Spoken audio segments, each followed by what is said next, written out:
Every election cycle we hear the words, elections have consequences. Some of the big issues after this election are the stock market and interest rates. The average investor knows the stock market currently at an all-time high. That does not mean that your portfolio is doing as well as the market.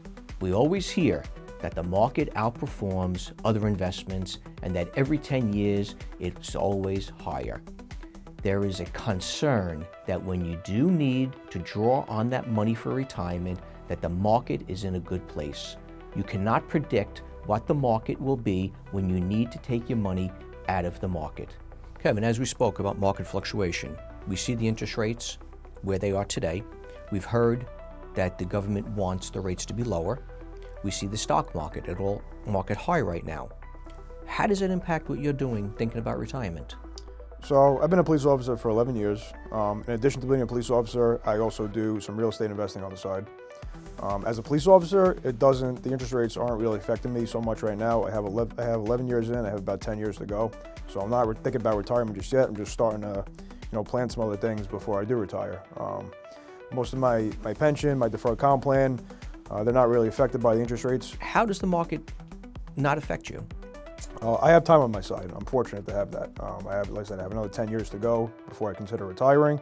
I may stay another 15, 20 years after that. Don't know yet, but the bottom line is I do have time on my side. So those investments are relatively safe right now. On the real estate side, those interest rates are more important to me. Okay, so you're doing real estate investing. What are you doing there? So as far as real estate, I don't invest in New Jersey, New York area. I invest down south in Alabama. It's more investor friendly. Brief overview of what I do is I invest in tax deed properties and I invest in certain properties that are occupied by tenants that other investors are looking to sell. The most important thing to me is cash flow. So I want, if I purchase an investment, I want it to be a cash flowing asset. I don't want it to be a depreciating asset. I want to lose money on it. I want to make money on it as soon as I buy it. Well, are you buying using the interest rates? Are you taking mortgages? What are you doing today? Well, it depends. I do prefer cash buying if it's possible, but we also do consider the interest rates if we're going to buy a larger property and taking out a mortgage on it. That impacts our decision. So if being that the rates are higher, I may look to buy cash. If the rates go a little lower, might explore financing if it makes sense that we're going to make money. Don't want to lose money on the deals. Okay. So as you're sitting there as a police officer, what are other police officers doing? Well, it depends. Some police officers do explore other avenues. Some do real estate, some do construction, some have side businesses, and a lot of other police officers, especially newer officers or those that have 5 to 10 years on, maybe don't have other options. They're just strictly doing law enforcement and may not have a plan for the future. They're not thinking 10, 15 years down the road. If somebody was to come to you that's on the job 5, 10 years and say, Kevin, I have another 15 years to go on the job. What should I be thinking about today? I'm watching what's happening in the market. I'm watching what's going on with the interest rates. I'm watching how the political landscape has been changing. How does that impact me? What advice would you give them at that point? What should they be thinking about? Well, you got to consider that time does move fast, and you got to think that there is also life after law enforcement. We're lucky to have the option of retiring fairly early. Most departments, depending on where you are, can retire either somewhere between 20 and 30 years. And that time does come quick. So you do need to look into what are you going to do after retirement. If you happen to retire fairly early in your late 40s, early 50s, the retirement age is still 65 for most other jobs, before you start collecting Social Security. So do you have enough money saved up right now?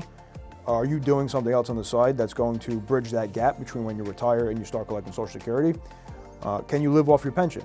Do you have diversified assets? How much are you contributing to deferred compensation plan? These are all things that you got to consider and take into account. A lot of first responders in general, overtime is a common thing. A lot of law enforcement officers will work overtime to supplement their base pay, whether it's forced upon them or it's just an option. It's a good option to have, but you should not be living based solely off that overtime, because at some point the overtime may decrease or go away. It fluctuates. So you don't want to live above your means, living off just the overtime, because if that overtime does go away, what are you going to do? Are you going to be struggling? Are you going to be forced to get another job? Are you going to have to sell your house? These are all things to consider. So your advice to them is live below your means, take your overtime check, put it away, save for it, and think about what you're going to be doing in retirement. Absolutely. We all must consider our lifestyle for the future and keep in mind that the changes that come with elections. Every decision made by the government agencies will impact us, especially interest rates. The current interest rate is 4.375% as of January 15th. It is highly recommended to review your financial plan considering the financial landscape is changing. Subscribe to my YouTube channel to learn more about the components of financial planning. I offer a free consultation to discuss your needs and suggest adjustments as needed. Click on the link below to make an appointment or call my cell 732-910-9207. I look forward to hearing from you.